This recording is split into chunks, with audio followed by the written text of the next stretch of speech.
أنا النمر الأسود سيد الظلام. أنا بشوف في الضلمة أحسن من معظم الحيوانات، عشان كده الليل هو وقتي الحقيقي. لوني مش صدفة، ده سلاحي. أقدر أختفي في ثواني ومحدش يحس بيا. أنا مش نوع لوحدي، أنا فهد أو جاكوار، بس بلون أسود بسبب الميلانين.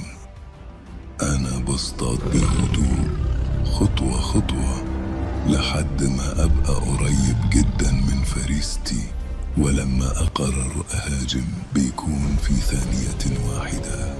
بعيش في الغابات الكثيفة، الأماكن اللي محدش يقدر يشوف فيها بسهولة. أنا مش مجرد حيوان، أنا الظل اللي بيمشي في الغابة. لو حسيت إنك لوحدك في